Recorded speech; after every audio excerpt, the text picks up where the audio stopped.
Olá, alunos!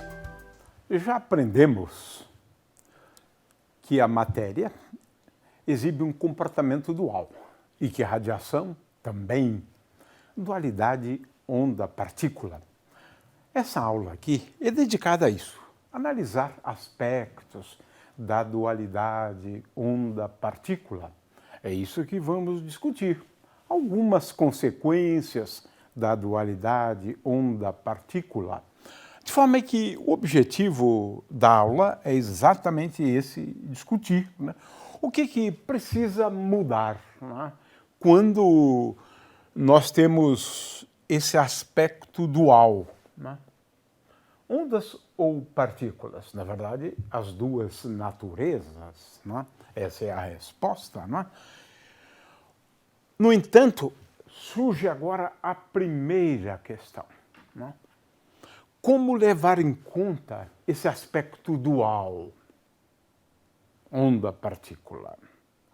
Agora estamos falando das teorias quânticas, que foram as teorias que foram desenvolvidas para descrever a dualidade onda-partícula. Ora, na realidade, nós devemos separar, né, a descrição da dualidade onda-partícula envolvendo a radiação, né, fótons, a teoria quântica, que melhor descreve realmente essa dualidade, é a teoria quântica de campos, a eletrodinâmica quântica. Para a matéria, nós temos duas opções, né? Ou quem sabe até três, né? Mas de qualquer maneira é assim. O fato é que nós tivemos que desenvolver novas teorias. E nessas novas teorias, nós lançamos mão de conceitos que até que se pode dizer que existem, né, na teoria clássica, mas eles são certamente novos, né, na descrição dos fenômenos, né? Em primeiro lugar, o conceito de operadores, que desempenham um papel central em todas as teorias quânticas, né? Quer seja ela não relativística ou relativística. Também lançamos mão de regras agora de quantização. E essas regras de quantização, elas envolvem certas relações de comutação entre determinados operadores que representam, no mais das vezes, né, que representam grandezas cinemáticas, em geral, o momento, né, ou a posição da partícula. Né. Introduzimos estados, um novo conceito de estado, porque esse conceito existe na teoria clássica. A gente vai, inclusive, discorrer isso nesta ordem aqui, com mais detalhes depois. Agora, temos um problema aqui. De acordo com a escola de Copenhague, muito que eu vou falar aqui, né, envolve interpretações, né, da mecânica quântica. Né? O que é a função de onda? O que ela me dá? Somos, então, levados a conceitos de probabilidade, de amplitude de probabilidade. Veja que isso muda bastante. Uma nova descrição dos fenômenos, das interações entre elétrons e prótons, entre elétrons, entre elétrons e fótons e assim por diante. De forma que lançamos mão de uma nova teoria, né? E nessa interpretação probabilística, não faz sentido dizer a partícula está aqui, a trajetória dela é essa. Não, acaba esse conceito de trajetória, né, na teoria quântica, claro. Né? Ao invés da gente dizer que a partícula vai daqui até ali, não, isso não existe na teoria quântica. Agora, o que a gente sabe, né, é dizer que a partícula tem uma probabilidade grande de se encontrar ou de ser encontrada nessa região nessa região, né? Que são regiões denominadas de orbitais. Agora estamos falando de probabilidade de encontrar a partícula numa certa região do espaço, não a partícula ao longo de uma trajetória. Isso não existe. Então, estamos aqui percebendo mudanças realmente profundas, né? Vamos falar agora do princípio da complementaridade. É um princípio enunciado por Niels Bohr, né, que, como vamos discutir agora, é uma figura central do ponto de vista da interpretação, né, da mecânica quântica e a sua escola de Copenhague, um grupo de cientistas, né, que trabalhavam com ele ou que ele orientava também, não é? Muito bem. O problema é que tanto o elétron, né? Temos aqui o elétron, o elétron ele se comporta como partículas, portanto ele colide, por exemplo, né, com fótons, isso no caso do efeito Compton, por exemplo, né? E o elétron também exibe esse caráter ondulatório, onde a gente já discutiu isso, né? Ele exibe, um feixe de elétrons exibe esse fenômeno da difração. Agora, a questão aqui é se esses aspectos, né, eles são complementares, né, ou se eles são antagônicos, né? Aqui tenho uma frase de Einstein, né? Mas afinal, o que realmente é a luz? Seria uma onda ou um chuveiro de fótons? A pergunta de Einstein, ele, né? Parece não existir semelhança suficiente para que se possa formar uma descrição dos fenômenos da luz através da escolha de apenas uma das linguagens. Você tem que usar as duas. Esse é o aspecto que Einstein chama a atenção. No entanto, devemos usar algumas vezes uma teoria e outras vezes a outra, enquanto que, em alguns casos, podemos usar qualquer uma das duas. Estamos diante de um novo tipo de dificuldade. Ele, então, claro, reconheceu que essa é uma dificuldade. Como descrever a natureza dualística, né? Temos dois quadros, ele achava que fossem contraditórios da realidade. Esse é que eu acho interessante, né? Que, do ponto de vista dele, seriam contraditórios. Separadamente, nenhum deles explica os fenômenos associados à luz, mas ambos o fazem. Agora, Bohr, na verdade, sempre Einstein, né, foi muito crítico da teoria quântica. Essa aqui, a meu ver, é uma crítica no sentido de dizer estamos diante de quadros contraditórios da realidade. Mas Einstein, Bohr tinha uma ideia diferente, que é a que nós aceitamos hoje, né, que é o princípio da complementaridade, né? Ou seja, apesar das aparências, né? Veja, até o Einstein entendia um pouco diferente isso, né? A natureza ondulatória e a natureza corpuscular não estão em contradição. Proposta de Bohr, do princípio da complementaridade. Elas são complementares, né? Essa é a base, então, desse princípio, né, que foi formulado pela Escola de Copenhague e assim por diante. É claro que o problema é que esse princípio nos remete a questões interpretativas, né, da teoria quântica, né? Então, o princípio da complementaridade, de acordo com um grande cientista, John Wheeler, é o conceito científico mais revolucionário desse século, né? É o cerne desses 50 anos de procura a respeito do significado da teoria quântica. Nessa visão, né, nós temos a seguinte situação: em algumas experiências, a natureza ondulatória se revela. Em outras experiências, né, a natureza corpuscular se revela. Isso tanto vale para a luz, né, quanto também vale para a matéria. Então, hoje entendemos, né, que nós temos essas duas naturezas como sendo complementares. Às vezes, uma delas surge com mais força do que a outra. Agora, também queremos chamar a atenção o seguinte, não é para todos os fenômenos que nós precisamos da teoria quântica. Continuamos descrevendo bem a queda de um objeto.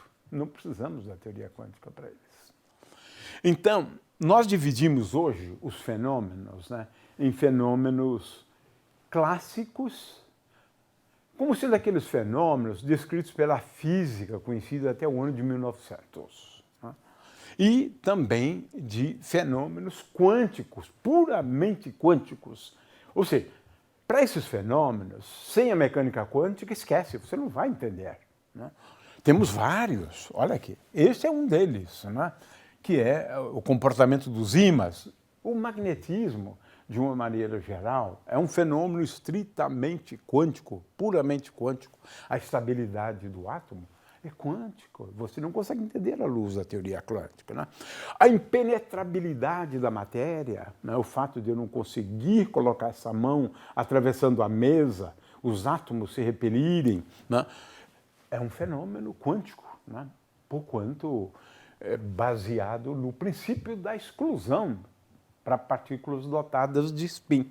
A tabela periódica, né? Nós sabemos hoje que aquele comportamento em termos de períodos da tabela periódica você não consegue explicar. Ou seja, você não consegue entender os átomos, na verdade, né? A estrutura quântica dos átomos, né? A natureza discreta de grandezas físicas, como energia. Né? Isso aqui é um fenômeno puramente quântico. E a limitação nas medidas que a gente pode realizar. São alguns fenômenos quânticos, né? Que têm a ver com a natureza quântica. Podemos, então, dividir, né, fenômenos em fenômenos clássicos e fenômenos quânticos. Né? Agora vamos para o calcanhar de Aquiles da teoria quântica. Porque se trata do problema da medida. E a escola de Copenhague dá uma interpretação para medida na teoria quântica. Né? Ora, Einstein foi muito crítico, né, a essa interpretação de Bohr e da sua teoria. Né? Ele dizia, né, é claro que aqui estamos falando da interpretação probabilística e também o problema do princípio da superposição, né? E ele apresentou paradoxos, né? Paradoxos conhecidos, mas uma frase dele ficou famosa: Deus não joga dados. Ou seja, não gostava dessa interpretação da escola de Copenhague, né, em termos de densidade de probabilidade, né, e, em geral, de amplitude de probabilidade, né, de forma que isso sempre foi e ainda é um problema para a teoria quântica, que ainda não está, no meu entender, inteiramente resolvida. Né. Alguns estão propugnando a ideia de que a teoria quântica ainda não está completa, precisaríamos de variáveis escondidas, né? A teoria de Bohm, por exemplo, David Bohm. Né? De forma que, por outro lado, né, a gente sabe que medida na mecânica quântica exige um aparato de medida. Né? E esse aparato de medida é que vão definir, né, as condições mediante as quais a matéria ou a radiação vão se manifestar, ou vão manifestar um dos dois aspectos, o aspecto ondulatório e o aspecto de corpúsculo, de partícula, portanto. Né? Agora, quando se faz uma medida, a medida altera o estado quântico. Né? Essa é uma coisa que é fundamental aqui nesse contexto, que se entenda. Né? O resultado das medidas, por outro lado, são sempre expressas em termos de grandezas físicas, que são grandezas clássicas. Né? O fato é que esses aspectos a respeito da medida e o papel do aparato, né, na mecânica quântica, né, é uma coisa que se discute até hoje, né? A meu ver, não está inteiramente equacionado, resolvido esse problema. É claro que a medida altera o estado de uma partícula. Se eu tenho um elétron e eu estou observando o elétron, é porque o elétron emitiu um fóton. Consequentemente, ele já mudou o momento. Então, o estado do elétron mudou. Antes da observação, o estado do elétron era um, né? E depois da observação, o estado do elétron é outro. Ele emitiu um fóton, o momento dele mudou. O momento dele mudou, né? Então, ele se altera ao ser observado, né? Esse é um aspecto relevante em relação à medida, né? Mas existem outras coisas bastante questionáveis, né? Complicadas, né? É que, na teoria quântica, um elétron pode estar em dois lugares ao mesmo tempo, porque nós estamos falando sempre de probabilidade de estar aqui e probabilidade de estar ali. Ele pode, em princípio, então, estar em dois lugares ao mesmo tempo, né? Agora, depois da medida, não, ele está certamente num lugar, né? E a gente diz que o processo de medida leva à redução, né, do estado, né? A gente prefere a redução do pacote de onda, ou da função de onda, melhor, né? Da redução da função de onda, né? É melhor ainda, né? É assim que é a interpretação do processo de medida do ponto de vista da Escola de Copenhague, e é claro que temos aqui muitas situações, né, que podem ser questionadas, né? Um paradoxo famoso, o paradoxo de Einstein-Podolsky-Rosen, né? De forma que, na interpretação de alguns, né, a mecânica quântica estaria incompleta, porque você precisaria ainda de variáveis escondidas. Claro que não há tempo para discutir isso, os assuntos são bastante complexos, na verdade, né? Mas até o Schrödinger, que escreveu aquela equação, né, que tinha uma função de onda, ele também tinha questionamentos. Ele tem aqui o famoso gato de Schrödinger, né? E que leva a problemas de interpretação da mecânica quântica, né? Eu tenho um gato, temos aqui um gato numa caixa, e aqui eu tenho um material radioativo, né? Se nós tivermos a radiação, ele pode acionar um mecanismo que quebra um vidro, que tem um veneno e mata o gato, né? Como a questão aqui é de probabilidade, né? Porque o decaimento obedece a regras envolvendo probabilidade, né, de decaimento, né? Então, se chega a uma situação curiosíssima, que do ponto de vista da mecânica quântica, o estado, né, descrevendo o gato naquela caixa, né, ele é uma superposição de estados, de um estado vivo e um estado morto. O gato vivo ou o gato morto.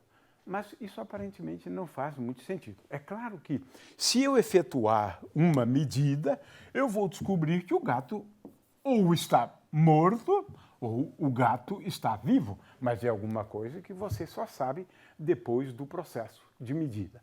Então, temos aí alguns...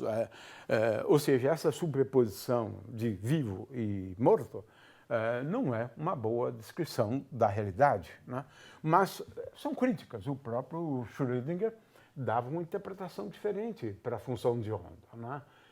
Como sendo a densidade de cargas e assim por diante. Mas isso é uma questão que fica para depois. Muito bem. Vamos mudar de assunto. Agora, vamos falar sobre o limite, né, da teoria quântica para a teoria clássica. Ou seja, em que sentido a teoria clássica seria um limite da teoria quântica, né? De novo, vamos ter aqui a proposta de Bohr, né? Ou seja, a teoria clássica é importante porque ela desempenha dois papéis. Em primeiro lugar, ela é o limite clássico da teoria quântica. Em segundo lugar, é porque, de fato, todas as medidas são expressas em termos de grandezas clássicas. Então, a teoria clássica, de certa maneira, não desaparece. É isso, né? Mas a questão aqui é o limite clássico, né? Quando é que a teoria quântica ela leva a uma descrição que nós chamamos de clássica, né? O princípio da correspondência de Bohr procura responder isto. Quando eu considerar sistemas com um número quântico muito grande, tendendo ao infinito, ou números quânticos, n tendendo ao infinito, então nós vamos obter a teoria clássica. A descrição há de ser a teoria clássica. Agora, a questão é quem é n, né? Claro, n são os números quânticos todos, né? O momento angular L tendendo ao infinito vai me levar a uma descrição do momento angular de acordo com uma teoria clássica, né? Agora, a gente vai ver depois que o limite clássico em termos da função de onda é observar quando n tende a infinito, porque agora eu tenho falando de uma particular estado, né? Quando n tende a infinito, o módulo de psi ao quadrado, quando n tende a infinito, tende a ρ0. ρ0 é uma densidade de probabilidade constante. Ou seja, eu digo que no limite clássico, a probabilidade de você encontrar uma partícula num determinado volume V, essa probabilidade constante é igual a 1. É assim mesmo. Por quê? Na teoria clássica, você não consegue determinar a posição de uma partícula, você só sabe que ela está em algum lugar, né? Numa caixa, por exemplo, né? Sem especificar as condições iniciais. Mas as condições iniciais, nós estamos falando nelas em termos de medidas já. Eu tenho que medir. Mas se você não souber a posição de uma partícula num determinado instante de tempo e sua velocidade num determinado instante de tempo, você não sabe onde está a partícula. Ela tem igual probabilidade de estar em qualquer lugar. Então, nós vamos, em termos da função de onda, né, nós vamos adotar essa definição aqui. Eu tenho aqui, por exemplo, a função de onda de uma partícula numa caixa, né, para pequenos valores, aqui no caso n igual a 1, para pequenos valores de um número quântico n, né? Agora, quando você aumenta o número n, olha só a função de onda. Ela já tende a uma função de onda de tal maneira que, em média, ela é igual, o módulo dela ao quadrado é igual a 1 sobre L, mas 1 sobre L é a probabilidade de encontrar a partícula que se move numa caixa unidimensional, só o movimento unidimensional. Então, se você olhar, né, para o comportamento da função de onda, à medida que você aumenta n, você vai observando esse tipo de comportamento aqui, onde a função de onda ao quadrado, em média, é aproximadamente igual a 1 sobre L, quando n tende a infinito, né? De forma que essa é a base, né, do princípio da correspondência, de Bohr também, né, porque o Bohr trabalhou muito nessas questões envolvendo a interpretação da mecânica quântica, né? Agora, você pode olhar também o princípio de correspondência para grandezas físicas, né? Ou seja, pega uma grandeza física que é quantizada e agora toma o número n tendendo a infinito, você vai ver que essa grandeza física, basicamente, vai tender a valores que você agora pode considerar como sendo contínuos, né? Então, Pn, quando n tende a infinito, tende a P, e n, quando n tende a infinito, tende a n. Aí, a gente vai analisar alguns casos, mas, de qualquer maneira, esse é o princípio da correspondência, que estabelece que, para números quânticos grandes, né, a teoria clássica tende, a teoria quântica tende à teoria clássica, né? Esse é um princípio importante. Se eu tenho um campo eletromagnético, eu posso descrever o campo eletromagnético da maneira como eu faço, utilizando as equações de Maxwell. Agora, o campo é um campo clássico, né? Sempre que o número de fótons tende a infinito cresce indefinidamente, né? De forma que o campo clássico é o limite do campo quântico, quando numa determinada região do espaço nós temos um número de fótons muito grande. E aí, então, temos a descrição clássica. Na teoria clássica, temos grandezas que são grandezas discretas. As frequências de uma corda, quando eu prendo essa corda entre duas extremidades, como o caso do violão, a frequência dos sons emitidos pelas cordas vibrantes, né, elas satisfazem a uma regra. F é igual a N vezes F1, onde F1 é a frequência do som fundamental. Então, os sons são, de certa maneira, grandezas que são discretas na teoria clássica. Ou seja, essa ideia de grandezas discretas não é nova, já surge na teoria clássica, né? Muito bem. Agora, na teoria quântica, essa que é a grande diferença, né? É que muitas grandezas físicas, né, elas exibem um espectro discreto. Essa é uma das consequências, né, da dualidade onda-partícula, né? É claro que na eletrodinâmica o que é discreto é um número de partículas. Esse é um detalhe, né, isso do ponto de vista da eletrodinâmica quântica, né, ou da teoria quântica de uma maneira geral. Mas as grandezas físicas podem ser quantizadas assim, como sendo n vezes o quantum de uma grandeza, ou pode ser quantizado de uma maneira um pouco mais complexa, né? O momento angular, por exemplo, é igual a raiz quadrada de L vezes L mais 1 vezes o quantum do momento angular. Veja, agora nós estamos falando de números que não são dados, ou grandezas físicas que não são dados por n vezes alguma coisa. Lz, sim, a componente z do momento angular, eu posso escrever como m vezes o quantum do momento angular. Muito bem, mas essa é a grande novidade na teoria quântica, né?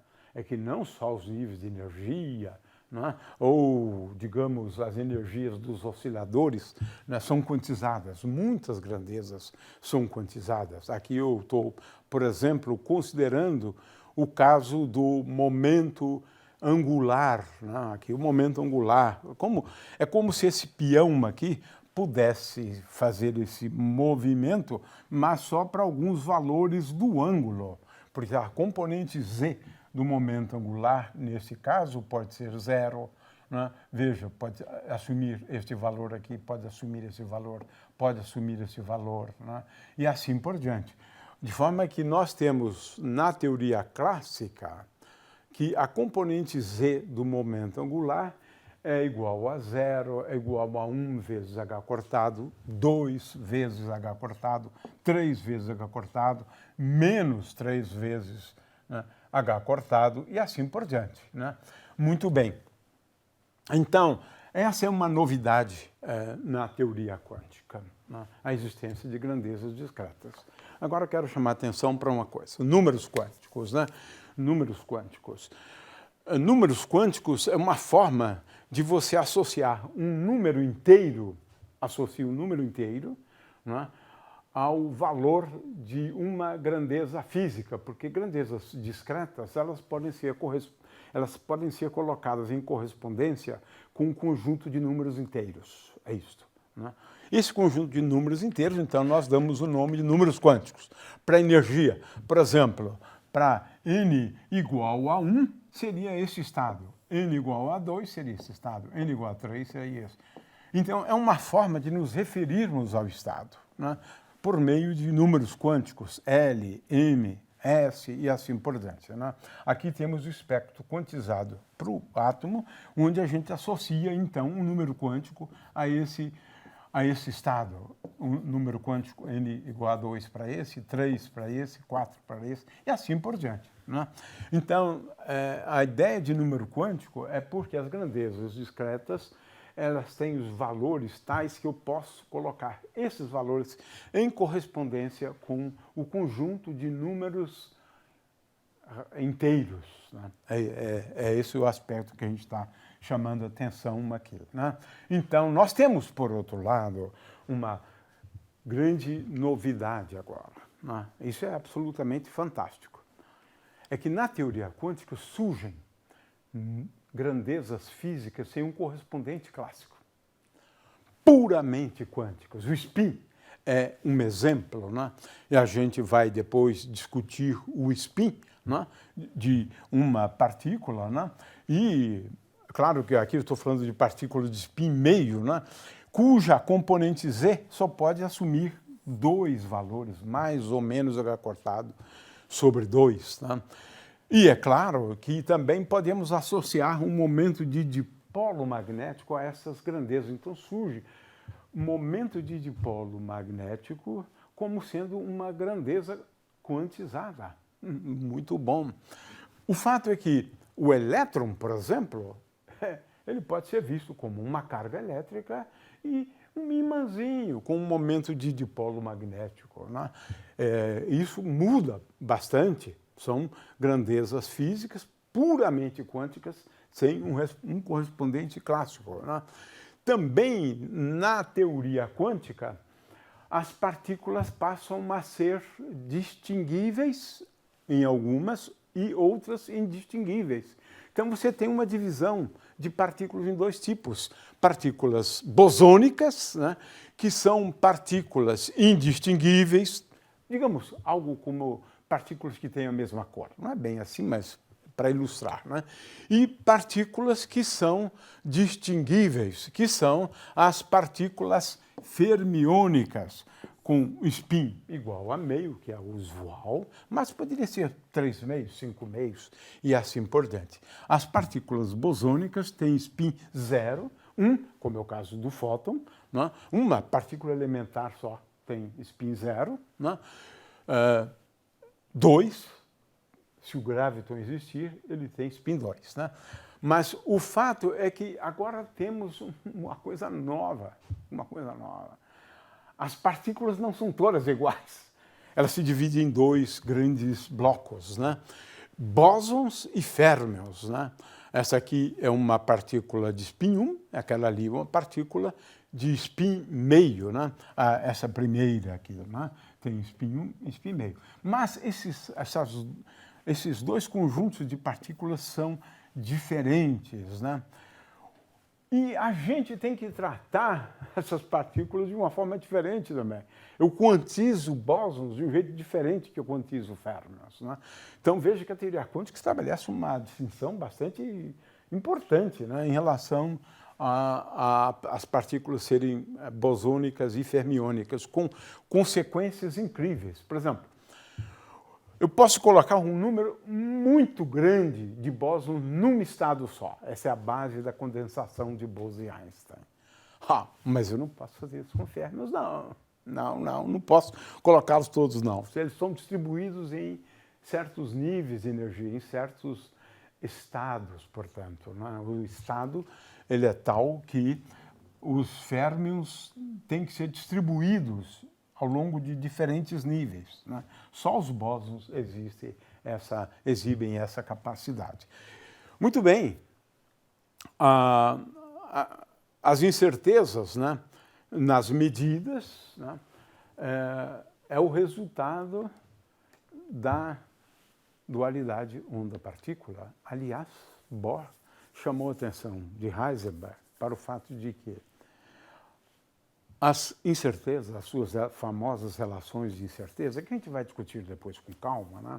Elas poderiam ser derivadas do princípio da complementaridade, né? De forma que essas incertezas nas medidas de grandezas físicas, em geral, você estabelece de uma maneira fácil uma relação entre incertezas envolvendo medidas de uma variável e da variável canonicamente conjugadas a elas, né? Aqui eu tenho o caso, por exemplo, da incerteza na medida da posição de uma partícula e a incerteza na medida do momento, do componente x, né? do momento, né?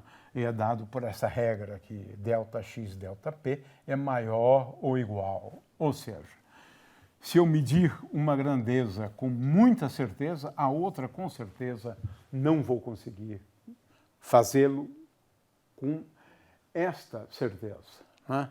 O fato é que isso a gente vai discutir depois, né? Mas é também um dos fundamentos, um dos aspectos, é uma das consequências, né, da teoria quântica. E com isso, então, a gente encerra essa aula tendo dado uma pincelada em alguns aspectos da teoria quântica ou alguns aspectos, né, da dualidade onda-partícula.